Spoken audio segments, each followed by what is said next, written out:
بسم اللہ الرحمن الرحیم۔ آج ہم حضرت آدم علیہ السلام کا واقعہ بیان کرنے جا رہے ہیں کہ اللہ تعالیٰ سے انہوں نے کون سے ایسے الفاظ پڑھ کر دعا مانگی کہ اللہ تعالیٰ نے ان کی خطا کو معاف کر دیا۔ اس واقعہ کو سن کر آپ کا ایمان تازہ ہو جائے گا۔ حضرت عمر فاروق رضی اللہ تعالیٰ عنہ نے فرمایا کہ نبی کریم صلی اللہ علیہ وآلہ وسلم نے ہم سے ارشاد فرمایا کہ حضرت آدم علیہ السلام سے جب ایک خطا سرزد ہو گئی تو انہوں نے اللہ تعالیٰ سے یہ الفاظ کہہ کر دعا مانگی کہ یا الہی، میں تیرے پیارے نبی حضرت محمد صلی اللہ علیہ وآلہ وسلم کے وسیلے سے دعا مانگتا ہوں، میری اس خطا کو بخش دے۔ اللہ تعالیٰ نے حضرت آدم علیہ السلام سے پوچھا کہ اے آدم علیہ السلام، سب سے پہلے تو میں نے تجھ کو پیدا کیا تھا، مگر آپ نے یہ الفاظ کہاں سے سیکھے؟ حضرت آدم علیہ السلام پر قربان جاؤں۔ حضرت آدم علیہ السلام نے فرمایا، میرے رب، جب تو نے میرے جسم اطہر کو بنایا اور اس میں روح پھونکی اور مجھے پیدا کیا، اور جب میں نے سر اٹھایا تو تیرے عرش کے پاؤں کے نیچے لکھا ہوا تھا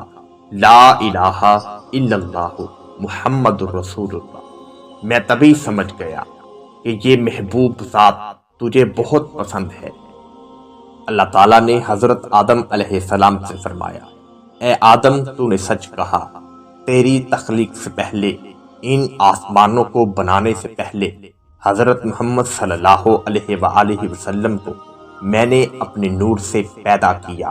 اور جب تو نے حضرت محمد صلی اللہ علیہ وآلہ وسلم کا وسیلہ دے کر دعا مانگی تو میں ان الفاظ کو موڑ نہ سکا، اور میں نے تیری تمام خطاؤں کو بخش دیا۔